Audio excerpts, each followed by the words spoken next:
Lindero Norte Noticias. Periodismo sin fronteras. Se soltó el chamuco, el diablo en Mexicali y en La Rumorosa.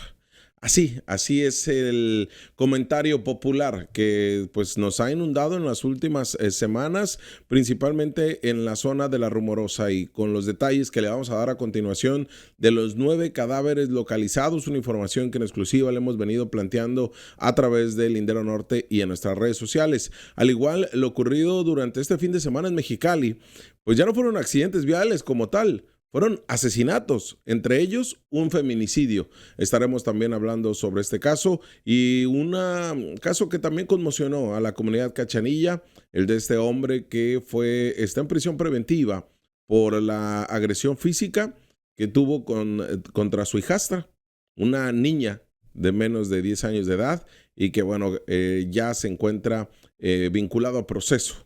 ¿Quién es y cómo y cuáles son la información que tenemos? Se lo vamos a comentar.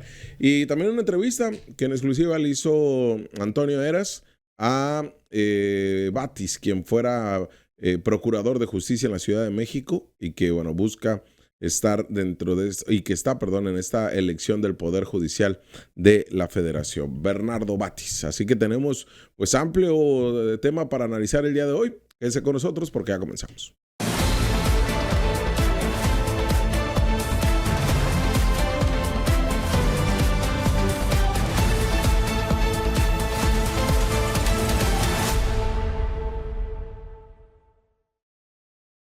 Gracias por estar acá con nosotros, por formar parte de esta comunidad y de esta manera hacer el periodismo de soluciones, este trabajo que le hemos venido haciendo desde hace ya bastante tiempecito y que con usted que nos acompaña de lunes a jueves y que toda la semana también está pendiente de la información que publicamos, tanto Antonio Heras como un servidor en este espacio del Lindero Norte. Pues gracias, porque es la única manera que podemos seguir avanzando a toda esta comunidad que se suma y se suma en YouTube, que llegamos a tener 700 personas totalmente en vivo viéndonos y que tenemos de esta manera el trabajo de mayor alcance porque usted se sienta, se acomoda en su casa y donde sabemos varias estadísticas ya que nos va arrojando YouTube, donde comentábamos que el 70% nos ve a través de su televisor, por ejemplo, y a través de YouTube el 80% de de este público que va exigiendo y que va cuestionando tanto a la autoridad, a empresarios, a la misma sociedad. Por eso estamos aquí siempre al tiro, aun cuando para muchos este lunes es día de asueto, nosotros acá sí andamos trabajando. Y mire, vamos a empezar con el primer tema y tiene que ver con los homicidios que se han registrado en las últimas 48 horas. Y es que vaya fin de semana que tuvo la capital del estado, que lo hemos comentado en muchísimas ocasiones, no se compara nada con lo que se vive en la ciudad de Tijuana, por supuesto, donde se registra cerca del 90% de los homicidios que ocurren en Baja California y que representa la ciudad la segunda con mayor número de asesinatos de todo el país, que si bien es cierto, los indicadores les muestran a las autoridades que van a la baja, se siguen presentando estos delitos de alto impacto que no solamente tiene que ver con el homicidio, sino también con la privación ilegal de la libertad y las desapariciones forzadas. ¿Y qué pasa? Que en Mexicali ya tenía el mes de abril pocos homicidios que se habían registrado. Y esto había dado una cierta calma o tranquilidad a Julián Leizaola, al teniente coronel, director de la policía, que del lunes pasado nos comentaba en corto a compañeros de medios de comunicación que realmente la preocupación, dijo, no era ya los homicidios. Nunca me había tocado, señaló el director, que fuera la preocupación de una corporación el tema de los accidentes viales, el tema del robo a casa habitación y robo a comercio. Siempre había estado enfocado, así lo dijo el teniente coronel, en el actuar de la criminalidad, pero a partir de los asesinatos. Y es por eso que se sentía cómodo el teniente coronel, y lo dijo como tal, cuando no era Ciudad Juárez y Tijuana, Mexicali, tiene un diferente comportamiento la criminalidad. Sin embargo, pues creo que cantó victoria antes de tiempo. Y si bien es cierto, abril cerró bien el año para Julián Leizaola y para Mexicali, pues vaya forma de iniciar mayo, porque en tan solo 48 horas se registran 3 asesinatos de hombres y un feminicidio.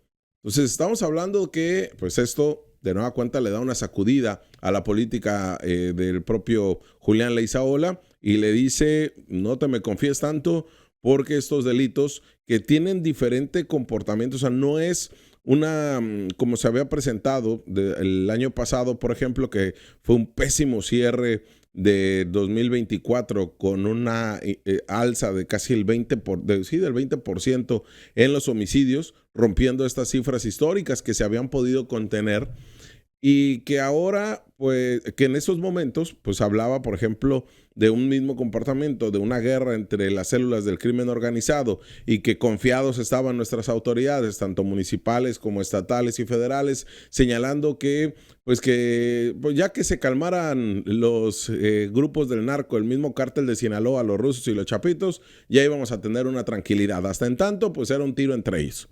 Y era parte de que obedecía así la forma en que se asesinaban a narcomenudistas, pero también veíamos a personas inocentes que en ese trayecto de los asesinatos también les tocaba ser víctimas. Así que tampoco era un aliciente esa análisis o esos resultados o conclusiones que llegaba la autoridad. Pero ahora vemos diferentes escenas. Por un lado se siguen encontrando rezos socios, pero por otro lado, en la madrugada de hoy se reporta el asesinato de un hombre, o la localización de un hombre asesinado más bien, en la colonia fronteriza.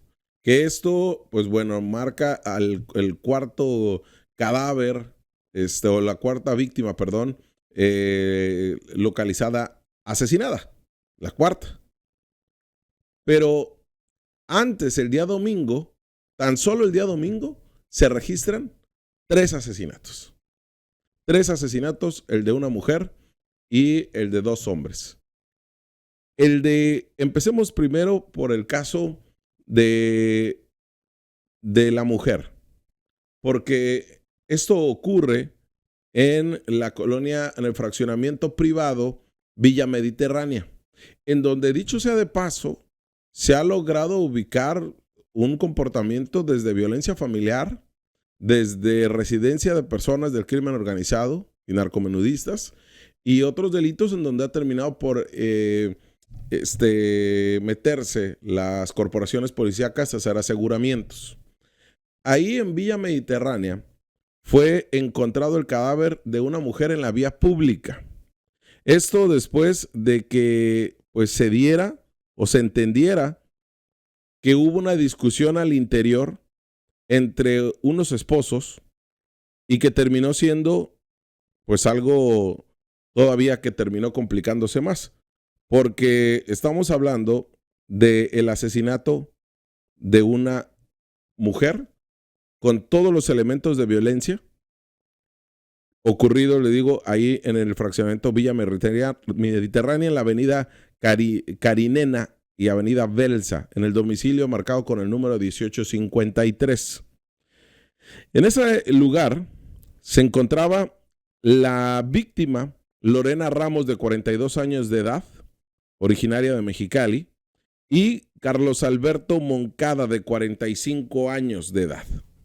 Ambos esposos. Esta pareja que inició una discusión el sábado por la noche y que la discusión los llevó a que la terminaran acuchillando. También el hombre presentaba heridas, se encuentra hospitalizado en calidad de detenido y como el presunto responsable del feminicidio de Lorena. Lorena Ramos Centeno, de 42 años de edad, presentaba varias heridas en el cuerpo, una de ellas en la región cervical.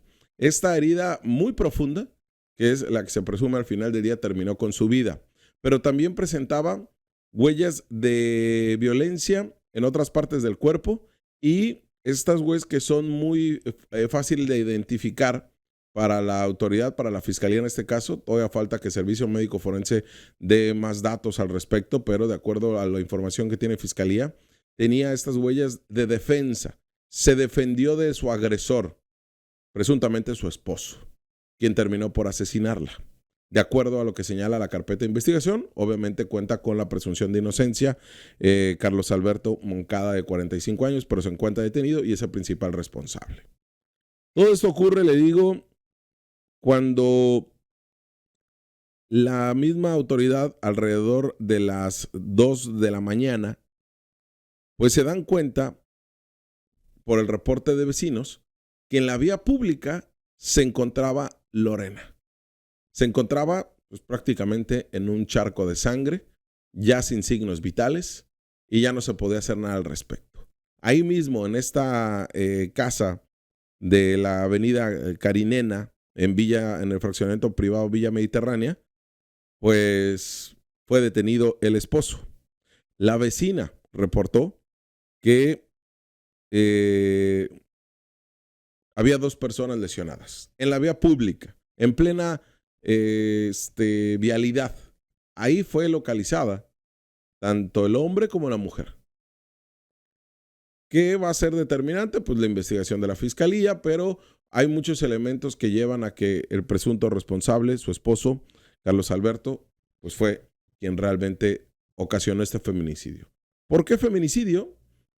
Acá, mire, hemos entrado en debates que en un principio eran muy interesantes porque se involucraba lo social, lo jurídico, el contexto de violencia y la situación en la que se vivía Mexicali. Pero ¿sabe desde cuándo? Desde el 2013. Desde el 2013, cuando se tipificó por primera ocasión, y le voy a decir por qué primera ocasión, pero se tipifica el delito de feminicidio en Baja California, con una iniciativa presentada por una diputada del PRI, y obedecía al incremento de mujeres asesinadas por sus parejas sentimentales. Pero nada más lo tipificaron y se les olvidó ponerle causales que fueran que fueran todavía de una manera más oportuna, por decirlo así, tan llano, para la fiscalía para tipificarlo.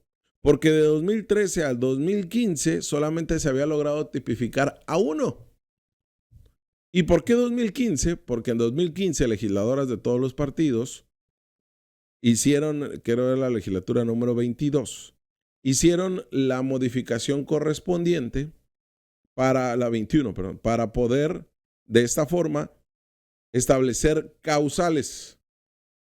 Estos 7 causales que se encuentran en el artículo 129 del Código Penal. Desde el 2013 y luego otra vez 2015 se discutía en redes sociales, en foros, en televisión, en todos lados, porque había una defensa a ultranza de este sector que todavía muy machista decía que consideraba que las mujeres prácticamente eran de la propiedad de los hombres, o si en el matrimonio, por ejemplo, que en el matrimonio no puede haber violaciones, por ejemplo, o que no pudiera haber de este tipo de asesinatos, que no las asesinaban por el hecho de ser mujeres. Incluso estos términos que muchas de organizaciones de la sociedad civil abonaron, mujeres feministas desde el 2013, vinieron a estar y poner sobre el debate público el que los medios de comunicación dejáramos de decir que eran asesinatos por cuestión de celos, o que eran asesinatos motivados por el amor, ¿no? O delitos, ¿cómo le ponían? Como una especie de asesinatos ahorita van a acordar el nombre, pero así muchos titulaban en los medios de comunicación este tipo de homicidios, Entonces, pasionales. Decían, fue un asesinato pasional. Y con esto era común justificar al agresor, pues de que algo pasó, ¿no? Que durante muchos años, y creo que fue en este mismo siglo, que se hizo la modificación para que no fuera un atenuante de un homicidio, que no te permitiera, por ejemplo, al esposo, que la asesinaran y que te pudieras justificar, pues que se trataba de un tema de celos. Eso existía en el Código Penal y fue modificado.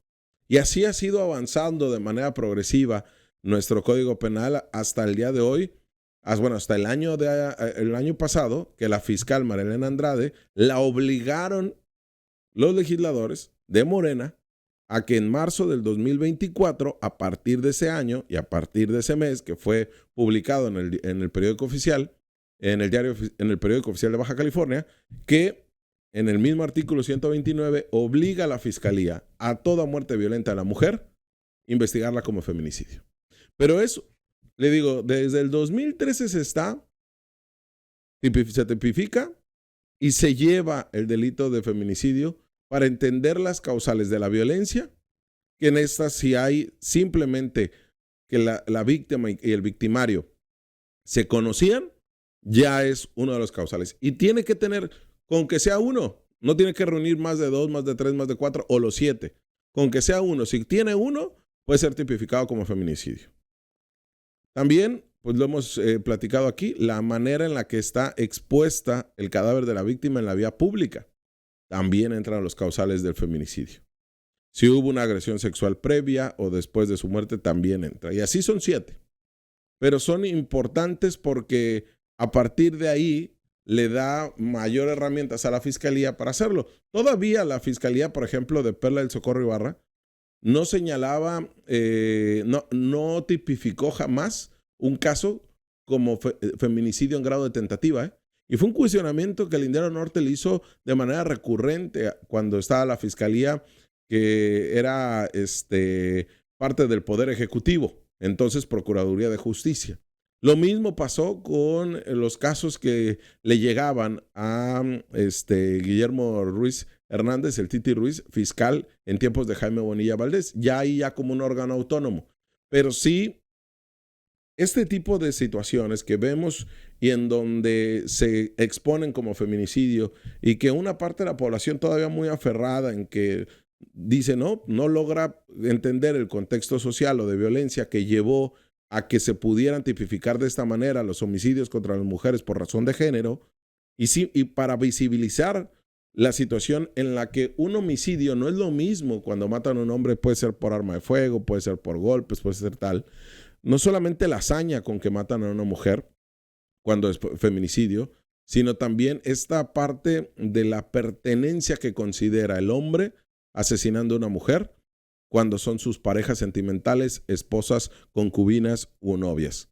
También en el contexto de violencia familiar que se vive en Baja California y principalmente Mexicali, que es donde más se denuncian los casos de violencia familiar y que es donde más se denuncian y donde más casos hay en el sistema de justicia por violencia familiar. Representa más los casos de violencia familiar que en el narcomenudeo en Mexicali, más que en Tijuana. Entonces sí es entender esta parte, le decía, de la criminalidad, pero ya sin meternos estos debates que ahora sí ya se convirtieron en estériles porque están más que sustentados, fundamentados jurídica, social y políticamente, están más que fundamentados. Ese debate ya lo pasamos. Ese debate ya quienes están ahorita, y hablo de esta población que es muy férrea, no lograrlo entender, llegaron tarde a ese debate, porque ese ya se pasó. Ahorita ya estamos hablando de transfeminicidios, por ejemplo, algo que tendría que estar tipificado. Pero va más allá de su cuestión política, social e incluso ideológica. Ya lo establecido y la manera que ha avanzado esto es justamente para tipificar este tipo de casos, como el de la privada Villa Mediterránea, el caso de Lorena, que fue presuntamente asesinada por su pareja. O sea, ya no hablamos de muertes incluso, hablamos de asesinatos. Y eso es importantísimo en el entendido de la sociedad tan violenta en la que estamos viviendo. Y por eso era importante hacer una pausa en este tema, porque lo vamos a seguir presentando nosotros como tal. Y porque además de eso, forma una parte distinta como tiene que entender la criminalidad en Mexicali, el teniente coronel Julián Leizaola en su política preventiva. Pero acá le tiene que entrar a la mano la Fiscalía, la Secretaría de Seguridad Ciudadana, en entender la criminalidad como se vive en la capital. Pero si a eso le agregamos que no solamente en el caso de Villa Mediterránea, sino se presenta otro asesinato en el poblado Palo Verde, que fue la mañana de ayer, de ayer domingo, cuando una persona que había sido asesinada, pues su cadáver estaba así, expuesto a la intemperie y había sido comida se habla, mordeduras de coyotes en una de las piernas y se encontraba en las parcelas, precisamente en esta zona. Los personas que circulaban ahí lo localizaron, lo encontraron y lo denunciaron ante el 911, que llegaron y observaron que se trataba de un hombre de entre 30 a 35 años de edad, complexión robusta, tez morena, de unos 70 de estatura, vestía pantalón camuflaje, una camiseta gris con rayas y en el brazo izquierdo totalmente desprendido con un tatuaje con la leyenda Gloria, y presentaba múltiples lesiones, al parecer con arma blanca en la cabeza. Esto ubicado en las parcelas de la zona de Palo Verde. Esa es otra de las personas encontradas asesinadas en Mexicali el domingo. Y también comentábamos sobre lo ocurrido en la avenida Los Sauces y avenida Ceiba de la colonia Los Encinos, donde también pues, se reporta el asesinato de otro hombre, que se escucharon gritos en el domicilio, 2 personas encapuchadas que portaban un machete grande, salieron de esta casa y en una motocicleta itálica terminaron por salir. Encontraron al interior de la casa a un hombre con heridas y que, bueno, al final del día terminó siendo identificado como Marcelino Martínez, de 52 años de edad. Quien, pues bueno, fue identificado por su padre y que también forma parte de esta estadística de la violencia vivida el fin de semana. Repito, 3 hombres, el último en la colonia fronteriza durante la madrugada de este lunes, 3 hombres asesinados, diferentes circunstancias, diferentes lugares, diferentes formas de asesinato, y una mujer, que es el caso de feminicidio.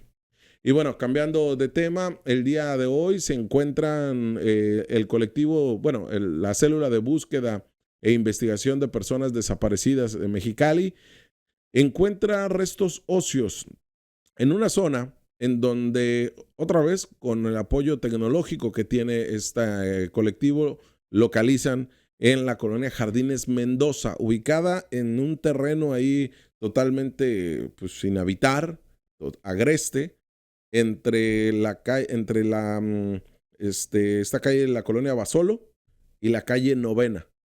Ahí fue donde encuentran ahí Jardines de Mendoza, y ahí tenemos las imágenes de los puntos donde localizan estos restos óseos por parte de esta célula de búsqueda, que se trata, nos comentaban hoy por la mañana, que a través de este dron con un sensor, donde hicieron por esta zona denominada como cero, que es donde hacen el hallazgo, se encontraron 2 piezas que nos comentan probablemente pudieran pensar que son de los mismos hallazgos. Sin embargo, no muestran rasgos de acción mandibular u oxidación lumínica, y ahí en esta zona empezaron y localizaron estos restos óseos. Importante señalar lo que es a través del mismo trabajo que ellos vienen presentando, y comentaban que es un fragmento de costilla, vértebras, no presentan acción mandibular, ya le decíamos, hubo acción de máquinas debido a una lotificación en el proceso, en la misma zona.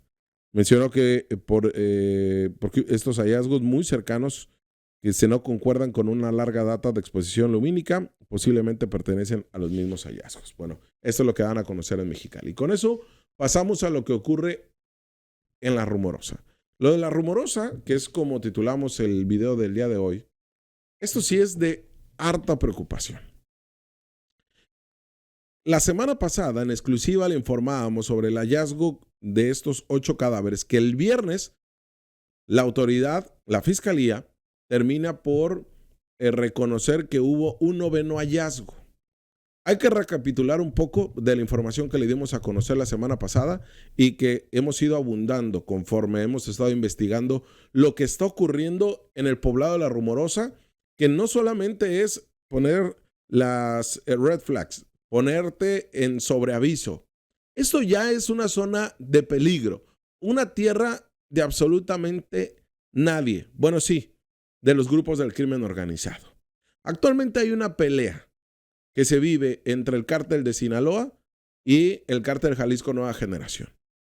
Hay un gran movimiento, convergen varios delitos, pero principalmente es la guerra por el huachicol, por ordeña, almacenamiento y distribución de combustibles, diésel y gasolina, en una zona de poca vigilancia, en una zona muy amplia territorialmente hablando y muy irregular en la orografía que se tiene. La Rumorosa se ha convertido de años atrás para acá en una zona de mucha violencia, sobre todo cuando se empezó a visibilizar o a identificar como uno de los delitos graves el huachicol. Pero además ahí, pues hay narcomenudeo, hay tráfico de drogas, hay tráfico de personas migrantes y hay una cantidad de delitos desde secuestros, privación ilegal de la libertad y homicidios, por supuesto. Han asesinado policías. Ahí que debería de ser una zona que tuviera mayor seguridad por ser un municipio que conecta a Tijuana con Mexicali y que conecta prácticamente la capital del estado con el resto de la península de la zona costa. Hablamos de Rosarito, Tijuana, Tecate, Ensenada. Y es ahí donde tendría que haber una mayor presencia policíaca de militares, de Guardia Nacional, pero los pocos guardias nacional pues solamente se encuentran cuidando la carretera. Y cuidando, le digo, en el aspecto de que no te subas en exceso, que no vayas en exceso de velocidad, o que hagan estos retenes en plena, como meramente auxiliadores viales, como punto de auxilio vial, en la caseta del hongo.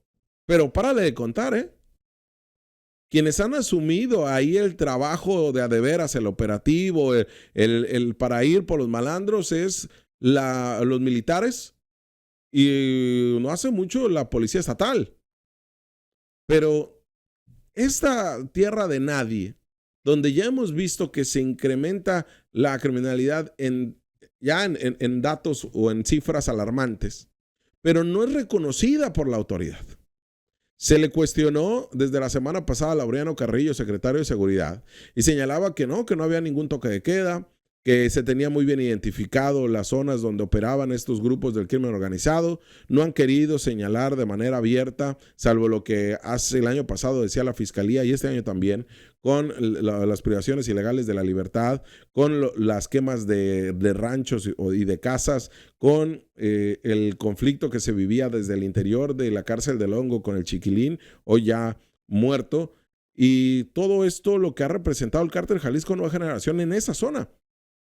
La reestructuración del Cártel Jalisco Nueva Generación, la llegada del Cártel de Sinaloa, como se están peleando ese territorio, ha llevado a que los mismos pobladores de la Rumorosa principalmente, pero también del ejido Luis Echeverría, estén asusados bajo la estela de violencia que dejan todos estos delitos que le comentaba, que son producto de la actividad del narco.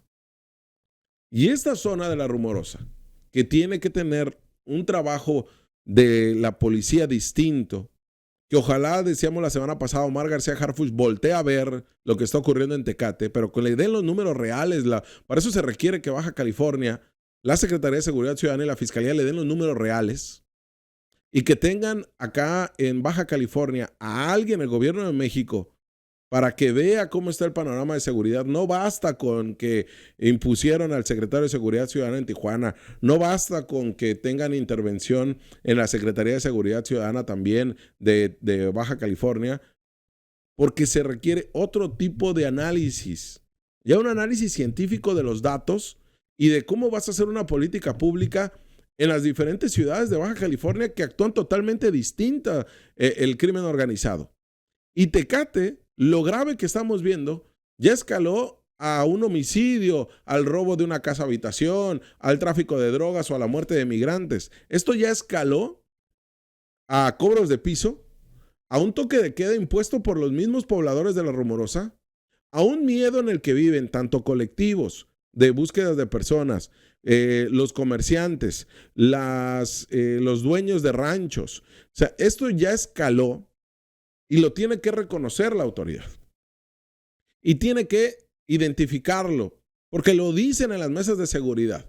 Información que obtuvimos de manera extraoficial nos señalan que en las mesas de seguridad es una preocupación latente la rumorosa, pero no hay mayor señal de que estén haciendo algo distinto más que lo que se comenta en esas mesas de café de las mesas de seguridad, tanto la que coordina la federación como la que coordina el estado. Ya no hablemos si hay una mesa de seguridad que coordina el municipio, porque ya sabemos que pues andaba ausente. Imagínense, en este momento donde donde se encontraron los 9 cadáveres, pues estaba ausente el alcalde Román Cota, porque pues tenía temas personales que atender, ¿no? Que son más importantes que las cuestiones, a menos que sea un tema de salud, que también lo tendría que decir, pero que es más importante sus temas personales que atender la violencia que está ocurriendo en Tecate. Porque es el alcalde. Y porque además de esto también vemos que el cabildo silente totalmente. Ya estaremos hablando con la siguiente semana. Estaremos dando un espacio ahí al buen Frankie Rábago de Códice en Línea, que tienen su mesa de análisis, también compañeros periodistas allá en la ciudad de Tecate, para hablar de este tema y de los temas de la violencia que se viene generando. Hay una comisión de seguridad en el cabildo. No hemos visto que en Tecate existe un planteamiento. Si bien es cierto, Román Cota, antes incluso de tomar protesta, ya veía con buenos ojos el mando único del gobierno del estado o de la federación para atender la violencia que ocurre en Tecate, que no es exclusiva de la ciudad, ni es exclusiva de esta zona colindante con Tijuana. Ahora lo que estamos viendo en la Rumorosa es de mayor preocupación, porque el martes pasado, hace ya casi una semana, militares, cuando se ingresaron ahí al kilómetro 60 de la carretera libre Tecate-Tijuana, en un punto muy cercano en la carretera, unos 2-3 minutos, llegaron y encontraron el cadáver de un hombre. Ese cadáver que encontraron lo motivó para que la Secretaría de Seguridad, para que los militares, la Secretaría de Defensa Nacional, llamara a la Fuerza Estatal de Seguridad para que hicieran le llaman un barrido en la zona, para que les ayudaran a buscar más.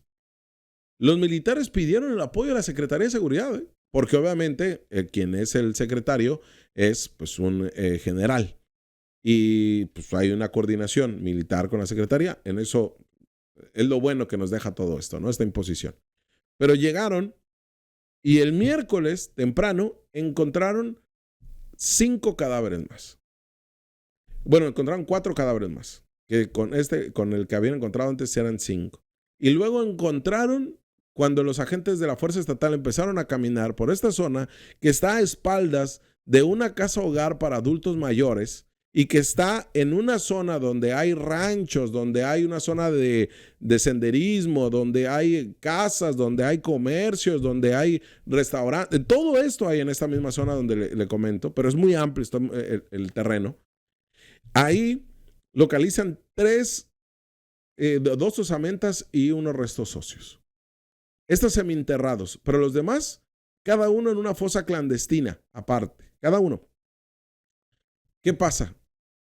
Que estamos hablando de 5 cadáveres, estamos hablando de 5 cadáveres, de 3 osamentas y de un cráneo. Todo localizado en menos de una semana, en 3 días. Todo encontrado por las mismas autoridades. Y ahí tenemos las imágenes que en exclusiva nosotros le dimos a conocer acá en el Lindero Norte desde la semana pasada. Esas fueron las labores de búsqueda que hicieron autoridades. No permitieron que colectivos se sumaran por lo peligroso y riesgoso que se encuentra esta zona dominada por el crimen organizado. Ahí fueron encontrando, excavando, me decían, se excavaron, ¿qué te gusta? Menos de 2 metros, se excavó y se encontraron los cadáveres. Otros sí estaban semienterrados.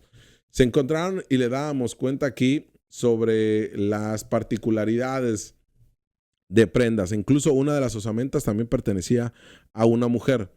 Todos esos datos se los dimos a conocer la semana pasada.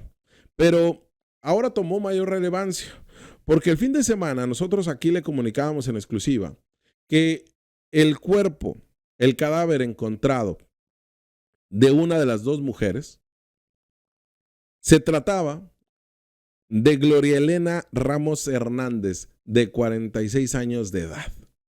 Recordará este caso, que aquí también le dimos a conocer. Cuando el 14 de abril de este mismo año, esta trabajadora de una gasolinera, la única que se encuentra ahí en el poblado de La Rumorosa, que por cierto cerró desde ese día, esta gasolinera, ella era una despachadora, prácticamente la gerente del lugar. En esa gasolinera trabajaba con pues otras despachadoras, quienes ella misma le comentó a su hermana, a su familia, que tenía miedo del esposo de su compañera trabajadora porque se dedicaba al crimen organizado y tenía vínculos con exfuncionarios del gobierno municipal. ¿Cuál fue su miedo? Se concretó.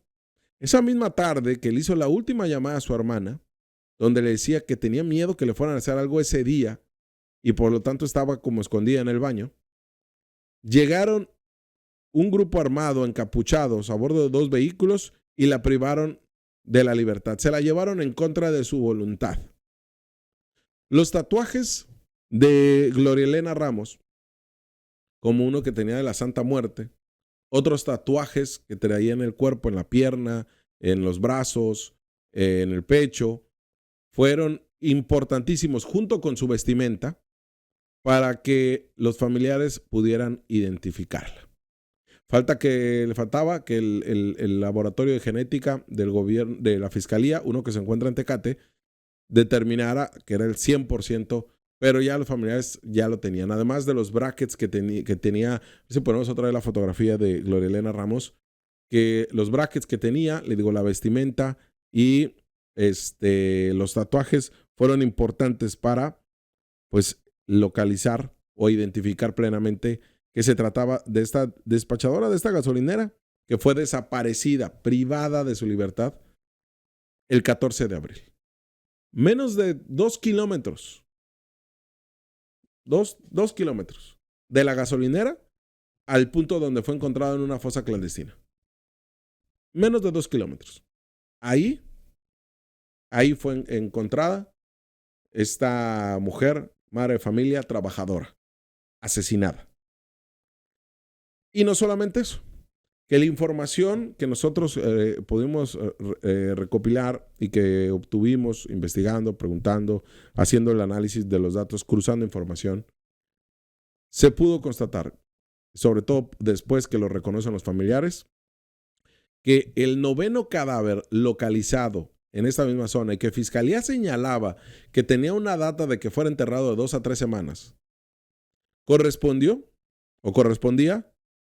a José Luis Ríos Solís, este hombre dueño del rancho Four Seasons, ahí mismo en el poblado de La Rumorosa, y que además era un generador de contenido, que su último video lo había subido hace 6 meses, que se llama Explorando La Rumorosa, pues también fue encontrado sin vida. También fue encontrado asesinado. Y no tenía 2-3 meses este cadáver, que fue el 9º encontrado. Él fue desaparecido, José Luis Ríos Solís, de 47 años de edad. Fue visto por última vez el pasado lunes 28 de abril, hace una semana. El 28 de abril fue levantado, fue privado de su libertad cerca de su rancho, del Four Seasons, que él compartía videos de cómo iba armando las cabañitas y quería que fuera un lugar para que turistas llegaran y se pudieran quedar y que estuvieran en contacto con la naturaleza. Bueno, ahí él terminó siendo privado de su libertad y 2 días después fue encontrado su cadáver, asesinado también. Fue crucial también sus tatuajes, un tatuaje que tenía, creo que en el brazo izquierdo, en la parte interior, con la leyenda Cristal.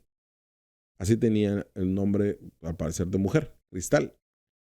Conocido en el poblado, al igual que la señora Gloria, pero acá harto conocido José Luis Ríos, querido por la población. Por eso fue muy sentido cuando se logró que por parte de sus familiares identificar que se trataba pues de este hombre trabajador, empresario, y que fue encontrado también y que es identificado dentro de estas 2 personas. Importante señalarlo como tal, porque pues ya se logra la identificación de ellos. Tanto este dueño de este rancho y que hacía, y usted lo podía ver, a ver si podemos otra vez poner la fotografía de su página de internet Explorando la Rumorosa, varios videos que tenían ahí y que fue encontrado la semana pasada, 2 días después de su muerte. 2 días después, perdón, de que fue desaparecido y visto por última vez ahí en el mismo poblado de La Rumorosa. Y si a eso le agregamos, además de esto, y que las labores van a continuar, de acuerdo a lo que nos señalan las propias autoridades en esta misma zona, cuando acude la fuerza estatal y que realiza los hallazgos, inmediatamente, junto con los militares, les ordenan retirar. Se queda Fiscalía, Servicios Periciales haciendo ahí trabajo en la zona, pero también tuvieron que irse porque ya su labor ya había acabado. Y ya lo que necesitaban era pues empezar las acciones de labores de genética, la carpeta de investigación y todos estos elementos. Hoy por hoy no sabemos quiénes los desaparecieron, quiénes los mataron. Se señala al cártel de Sinaloa, pero hoy por hoy no sabemos quiénes. Y hoy por hoy, pues son 8 asesinatos, 8 desapariciones forzadas que se encuentran, 9 asesinatos, 9 desapariciones forzadas que se encuentran en total impunidad. Todo esto en menos de 3 días. Y todo esto, también colectivos han pedido que ir a buscar en estas zonas, pero imagínense que ni siquiera la autoridad resguardó la zona, algo así como sucedió, recordarán, en el rancho Izaguirre, en Jalisco, ni siquiera resguardaron la zona durante todos estos días. La dejaron así, libre, total, por la violencia que hay, por lo riesgoso, lo vulnerable que se encuentran las mismas autoridades que acudieron a hacer la investigación y que empezaron a hacer recoger los datos para las carpetas. Ya después regresaron el fin de semana, empezarán a hacer las labores, nos dicen, esta semana también, y veremos si localizan más restos óseos, si localizan más cadáveres. Pero es importante señalarlo, lo riesgoso y la violencia que se vive en el poblado de La Rumorosa. Que a eso se le agrega cobros de piso. Ya hay al menos 2 casos que nos enteramos de viva voz de sus propietarios, de restaurantes y de negocios de ranchos que llegan grupos de crimen organizado con armas largas a exigirles que les den o el recurso económico o que de plano ellos se quedan con sus ranchos. Esto está ocurriendo en Puebla de La Rumorosa. No fue un chisme que me dijeron, o es el Vox Populi que dice a la gente, o lo leí en redes sociales. No. De viva voz de a quienes les pasó. Y que tienen miedo de presentar la denuncia correspondiente ante Fiscalía. Y te narran con seña cómo es que los llevaron, los movieron de la carretera, cómo es que les pidieron dinero y cómo es que ellos mismos han definido, los comerciantes de La Rumorosa, en hacer un toque de queda. En hacer toques de queda. ¿Qué se vienen por esta guerra que se está viviendo en La Rumorosa? Por el territorio, el narco, pues robo a autos, porque estos autos los utilizan también para delinquir. Robos a quedarse con terrenos, la operación misma. Esto ya va más allá del ordeñar los ductos de Pemex para sacar el combustible y hacerlo en huachicol. Esto va más allá de eso, donde hay una alta responsabilidad de los gasolineros de Baja California. Porque ¿quién les compra el huachicol? A esto hemos llegado. También hay una responsabilidad de ellos y una responsabilidad de la autoridad federal que no inspecciona y no revisa, y lo ha permitido. Ya llegó a tener una guerra como la que se vive en el Valle de Mexicali entre 2 facciones de un mismo cártel. Ya llegó lo que está viviendo Ensenada con el tema del tráfico también, lo que está viviendo San Felipe. Bueno, La Rumorosa ya vivía la violencia y criminalidad, pero ahora ya escaló a otro nivel y la violencia va a incrementarse. Por eso urge una política pública en materia de seguridad distinta y una intervención del gobierno federal. Urge, porque estos 9 cadáveres son la muestra viva y los 2 casos que le digo de extorsión son la muestra viva de que esto ya se le salió de control y que La Rumorosa se está convirtiendo en esta tierra de nadie. Una violencia que no se veía y no se sentía ni la percibía, por supuesto, el gobierno, los residentes de este poblado, de este municipio fronterizo que es Tecate.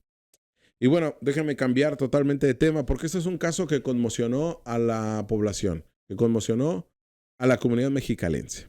Y es el caso de una niña que no han dicho la edad como tal dentro de la información oficial de la fiscalía, pero es menor de 10 años de edad,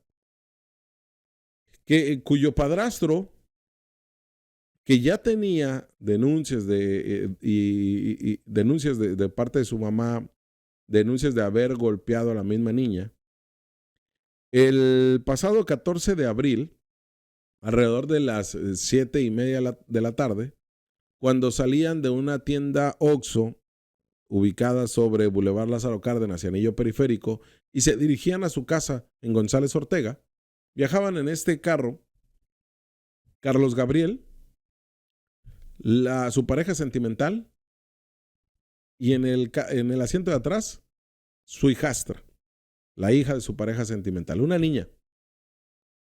¿Qué sucede? Que la niña se orina en el asiento y cuando lo percibe Carlos Gabriel, la forma que actúa no solamente es gritarle, sino también golpearla. Primero, de acuerdo a lo que señala el parte oficial, primero con un cable de cargador de teléfono de celular en ambas piernas la golpeó. Después la golpeó en el brazo, en el tórax, regañándola porque se había orinado.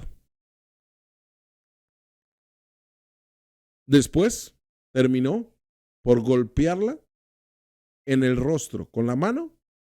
Carlos Gabriel, de acuerdo a la carpeta de investigación y a la audiencia en la que fue vinculado a proceso y que el día de hoy Carlos Gabriel, a pesar que este delito no es considerado como grave, el delito de lesiones y violencia familiar, está en prisión preventiva porque logró la fiscalía, ahí sí, el Ministerio Público logró justificar la prisión preventiva ante el juez de control y le dieron esto durante al menos 3 meses, que es lo que va a durar el cumplimiento de la carpeta de investigación. Ahí tenemos a Carlos Gabriel, que esta es la ficha que da a conocer la fiscalía y que está por el delito de violencia familiar y lesiones contra esta menor de edad, ocurridos durante diferentes momentos del año, porque a Carlos Gabriel, no solamente ese 14 de abril, cuando le digo iban rumbo a su casa, y comenzó a golpearle con un cable de cargador de teléfono celular en ambas piernas, en el brazo y el tórax.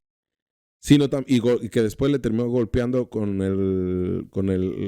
mano en la cara, lo que le ocasionó lesiones en el lado derecho del rostro y el labio superior. También, pues no era la primera ocasión que Carlos Gabriel le hacía esto a la menor, de acuerdo a la carpeta de investigación. Existen antecedentes de violencia en los cuales ha golpeado con chanclas, ganchos y con las manos a esta niña que se encuentra pues actualmente con su mamá en su casa, un sitio seguro. Y es importante este tipo de casos porque casos como el Carlos Gabriel nos ha tocado ver y nos ha tocado estar en audiencias en donde los dejan libres porque no es un delito grave. Pero imagínense, se van y regresan a la misma casa, aun cuando las medidas de protección es que no regresen a la misma casa. Pero pues en tono muy machista dicen, pues si es mi casa, ¿dónde me voy a ir? O se van a la casa de los familiares que son vecinos, ¿sabe? Entonces el terror psicológico, físico que se viene después es impresionante al grado que han llegado a matar a sus parejas. Bueno, en este caso, Carlos Gabriel, que cuenta con la presunción de inocencia y que todavía no es culpable porque el juez todavía no lo determina en sentencia firme, pero todos los elementos tiene, de acuerdo a la carpeta de investigación, para que lo hayan vinculado a proceso esta misma la semana pasada, este fin de semana, y que además lo hayan esté en prisión preventiva de manera justificada por golpear en diferentes etapas del año, en diferentes ocasiones, a su hijastra. Es otro nivel de violencia. Es la violencia familiar que yo le comentaba al principio del programa.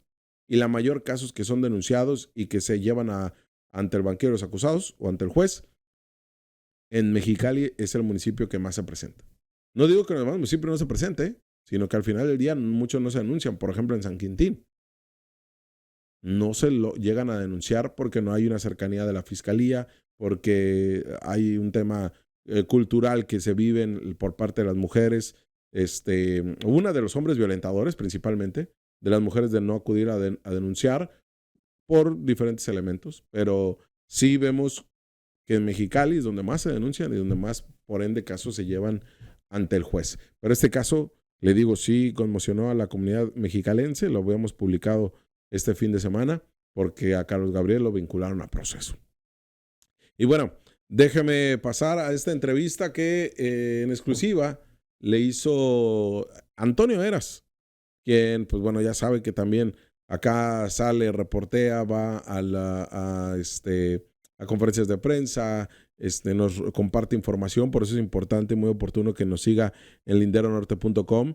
Pero en esta ocasión entrevistó a Bernardo Batis, quien fuera procurador de justicia en la Ciudad de México, político identificado en su momento con el PRD, y que ahora, pues bueno, tiene un papel importante también en esta elección judicial, un cargo al que estará contendiendo, y que Antonio Eras nos comparte esta entrevista. Acá que se la pasamos en exclusiva. Hola, ¿qué tal? Yo soy Antonio Eras, esto es Lindero Norte. Estamos en una entrevista con el maestro Bernardo Batis, quien dictó una conferencia en la Universidad 16 de septiembre sobre la urgencia, la necesidad de democratizar al Poder Judicial en México. ¿Por qué es necesario democratizar al Poder Judicial en México? Pues porque el Poder Judicial se había convertido en una especie de gremio aristócrata. No todo era malo, había muchos sectores, jueces, magistrados, ministros que eran gente muy correcta, pero no eran electos por el pueblo como el resto de los servidores públicos. Y esa diferencia, pues pensándola bien, no tiene por qué existir. Como litigante primero y como procurador de la Ciudad de México, fiscal de la Ciudad de México, pues conozco al Poder Judicial desde el otro lado del mostrador. Ahora estoy en el Consejo de la Judicatura y me toca pues organizar la parte administrativa junto con los demás. Somos 7 integrantes, toda la parte administrativa de 90 órganos jurisdiccionales en todo el país. Conozco a muchos, los he ido conociendo, unos desde antes por mi litigio oficial de procurador y antes como litigante independiente. Conozco al Poder Judicial y sé que muchos, quizá la mayoría, estoy seguro que la mayoría, son personas convencidas, con carrera, con vocación. Y también hay sus negritos en el arroz, corruptos. Y lo que se ha criticado ahora de esta reforma es que se va a perder independencia. Estoy seguro que no es eso, al contrario, creo que se va a consolidar la independencia, porque antes tenían compromisos con quienes los habían impulsado, podía haber algún tipo de presión. Todos esos principios. Ahora tienen un compromiso mayor con todo el pueblo, con los ciudadanos que votan. Y si ellos a los 6 años, que en el caso de los jueces que tienen que ser ratificados, pues ahora lo serán por el voto popular. Ya no dependerá de quedar bien con superiores, de tener amistades, de tener apoyos políticos por fuera, va a ser el voto. Del barrio de Mixcalco, ahora en esa nueva era de la cuestión judicial, ¿cómo se ve Bernardo Batis? Bueno, pues yo he sido un abogado que le gusta escribir, que colaboro en la jornada ahora quincenalmente por el trabajo, pero he colaborado con la jornada desde que se fundó. Soy también he sido maestro de Derecho, he dado clases y creo que me siento muy comprometido porque yo recibí siempre educación pública, desde la primaria hasta la Facultad de Derecho. Soy hijo de la escuela pública y por tanto me siento comprometido no solo por la escuela, porque somos ciudadanos todos y debemos ver por el bien común. Ahí está lo que dice Batis, Bernardo Batis, quien, pues bueno, lo tenemos entrevista, lo invito a que lean la nota en linderonorte.com. Señaló que los integrantes del Poder Judicial ejercen la soberanía popular en cada sentencia. Ese es el ejercicio de una soberanía y representación del pueblo. Lleva implícito que sean electos por voto ciudadano y no lo era porque había un mecanismo especial para nombrarlo. Ahora se está haciendo algo muy novedoso que sin duda es un paso hacia adelante y no hacia atrás. Es un avance, comentó. Y habló del rezago del Poder Judicial. Interesante este tipo de entrevistas. Y bueno, toda vez que estamos metidos de lleno en el tema de la elección judicial, tendremos entrevista con consejeros del IE. Y estaremos buscando dinámicas distintas para poder seguir hablando del tema, porque ya sabe que atendemos aquí temas de carácter legislativo, político, social, de temas de seguridad, por supuesto, de temas del sistema de justicia. Entonces, es un contenido amplio, diverso, que le proporcionamos aquí bajo la óptica periodística de Los Heras. Entonces, es por eso que le agradecemos que nos haya acompañado, como el día de hoy, que iniciamos semana con todo, contentos de que esté aquí con nosotros. Lo dejamos con los resultados del tianguis turístico y también planteamientos que hacen diputadas en el Congreso local. Usted está informado, pero tiene la última palabra. Pase buen día. Baja California se consolidó como potencia turística durante el Tianguis Turístico 2025, al registrar una derrama económica superior a 1.380 millones de pesos y alcanzar ocupaciones hoteleras del 98% en Tijuana y 95% en Rosarito. El evento rompió récord de asistencia y generó beneficios directos para miles de familias bajacalifornianas, informó la gobernadora Marina del Pilar. También se fortaleció la conectividad del estado, con el anuncio de nuevas rutas aéreas y un incremento significativo en la oferta de asientos por parte de aerolíneas como Volaris. En materia de inversión, se destacaron proyectos estratégicos como el Hotel Chablé en el Valle de Guadalupe y el primer Westin by Marriott en Tijuana. El Tianguis Turístico 2025 dejó claro que Baja California está en el mapa global del turismo, como una puerta estratégica entre México y el mundo. Solicito que el contenido de la presente proposición se inserte íntegro en nuestra Gaceta y demás instrumentos de registro parlamentario. Diputada Michelle Alejandra Tejeda Medina. Honorable Asamblea. El Centro de Rehabilitación Integral de Tijuana, operado por el DIF estatal, brinda atención especializada a niñas, niños y adolescentes y adultos con discapacidad, ofreciendo terapias físicas, ocupacionales, de lenguaje y atención psicológica. Este espacio es clave para la inclusión social y la mejora en la calidad de vida de miles de familias bajacalifornianas. Sin embargo, trabajadores del CRI Tijuana han denunciado públicamente que el centro opera en condiciones deplorables, instalaciones deterioradas, filtraciones, presencia de mojo, en general falta de mantenimiento, lo cual pone en riesgo tanto al personal como a los usuarios. Estas condiciones no solo comprometen la salud física y emocional de quienes laboran en el centro, sino que también ponen en peligro la continuidad y...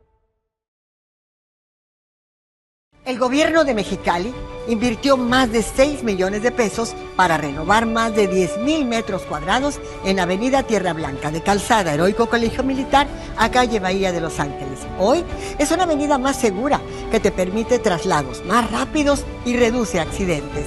Gobierno de Mexicali, uniendo esfuerzos.